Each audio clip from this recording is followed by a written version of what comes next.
These are politicians gathering together to felicitate with the INEC president-elect. And you will see Governor Makinde and also Governor Wike speaking in this forum. Let's first of all listen to Governor Makinde and hear what he has to say. I came here to basically pay homage to the president-elect and to let him know that, elections are over. This is governance, and we will do our best, to give him support for good governance of Nigeria.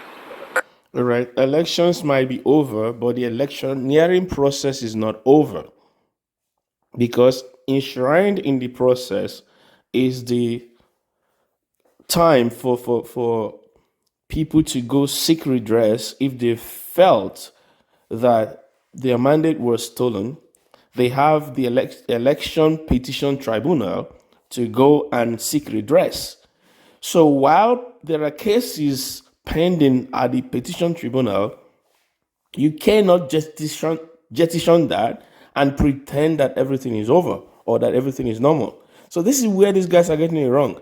Elections are over, but the electioneering process is not over, or it is not Uhuru yet. It's not time for us to say, well, let's just wait for the swearing in. Well, let's listen to Governor Wike echo the same sentiment by Governor Makinde. These guys were in the G5, if you will, or those PDP governors or party members that were against their own candidates or their own party. So let's listen to Wike echo the same sentiment as Governor Makinde. Elections have come and gone. The winner has emerged, and therefore it is. Let's stop it here. The winner has not emerged. The mandate was stolen, and the real winner is in court seeking redress. And while we're thinking about this, let's also look at the Constitution, because when Baba Dati Ahmed mentioned that if you jettison the Constitution, you have practically destroyed democracy. When he said that, they start shouting that that's treasonable. That's a treasonable felony.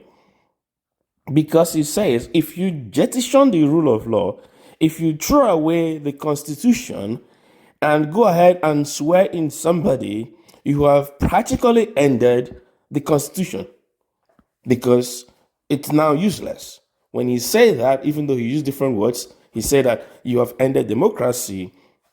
They start calling for his head. But he was saying the truth.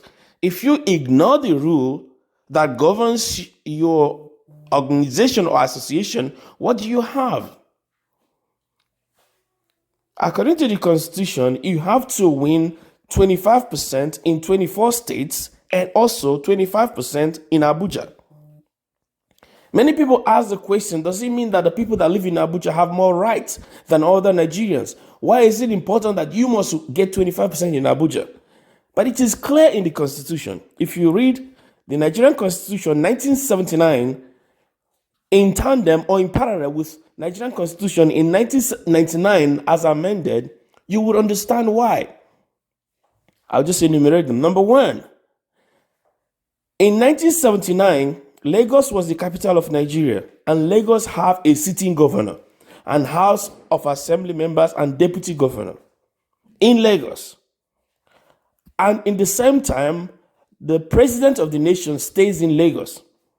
So his function is singular. He is the president of the nation, full stop, that's it. Because Lagos also has a sitting governor. But in 1999, when they amended the Constitution, they had in view that Abuja is the new capital and Abuja has no sitting governor, but the president has a dual function. Number one, he functions as the governor of Abuja, and number two, he functions as the president of Nigeria. You can give it any number you want. You can make it number one, he's the president of Nigeria, and number two, he functions as the governor of Abuja. So it makes sense that the governor of Abuja would get at least 25% of the people in Abuja in support of him. That is the whole scenario. That is the mischief that was being addressed by the drafters of the Constitution. They copied verbatim the Constitution of 1979 over to 1999 with the addition only of saying "and FCT Abuja." So you have to understand the context. That's the only addition. They copied, even the omission from 1979 was copied over. Even the typographical errors were copied over. But then they added "and the FCT Abuja, the Federal Capital Territory," because in other sections of the Constitution, it was described that even though Abuja has the status of a state, it will not have a governor, because the governor will be the president. The deputy governor will be the vice president. The House of Assembly will be represented by the Senate and the House of Representatives. Very, very clear. So whatever these politicians are saying, right now they are jostling for positions. They are looking for appointments, the next appointments. They don't really care about us. They don't care about the Constitution. Many of them are lawyers, but I wonder, if you remember your classmates that didn't know much they were doing, and they're just making noise, you can know exactly why these guys are doing what they're doing. Many of them don't know what they're doing, but they're just making noise. Because the Constitution is there, they could read it, but they don't want to read it. Because in their mind, it's just over. I will end this with a quote from Peter Obi. He says, if somebody steals your car, snatches your car from you, and is maintaining it very well, and people come to you and say, oh, well, since he's maintaining it very well, just leave it for him. Will you leave it for him? If somebody takes your shoe from your feet and polishes it very well and wears it, and then you catch him, instead of taking him to police to answer for the theft, people are telling you, well, he polished it, he's wearing it very well, let him wear it. No, you take your shoe. Even if you want to give it out, you give it out on your own accord, not because he stole it, and then you leave it for him.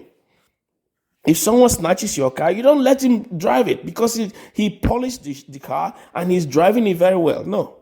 So let's just listen to the rest of the comment from Governor Wike. Necessary for all Nigerians to rally around to give you the necessary support for the interests of Nigeria.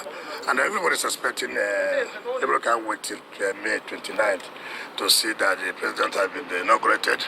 And then from there, he kick the ground rolling to make sure that Nigerians get what they expect. I'm confident that he has what it takes to turn Nigeria around. I have that confidence. So I don't think we're waiting for May 29th. I hope that the judiciary or the people in the panel are doing their job to make sure that we resolve every election petition matters before May 29th. But if it takes us going beyond May 29th, so be it. Because once they get into power, then we've screwed up everything. There is a lot of questions being asked right now that are in the tribunal, and some of them in court. Questions about perjury, questions about lying under oath. If we allow this guy to be sworn in, just like, not that we're going to hold him, but if we just pretend that these are normal and let things go on, once he gets into that place, we have now created a precedence that someone can rush quickly and get the election body to announce them that they're the winners, and that's it. Even though they didn't win, just like Binani tried to copy, but it didn't work for Binani because people were more aware. But this is the precedence we're trying to create in Nigeria, and we cannot allow that to continue. Someone can just break the Constitution and just be sworn in as the president, and things just go on as normal. That shouldn't be the case. We must do better. We must do better for Nigeria. All right, like, share, subscribe, comment, share this video, make it go viral. Let everyone know what is happening in Nigeria. We cannot just let these things continue business as usual. All right, bye-bye.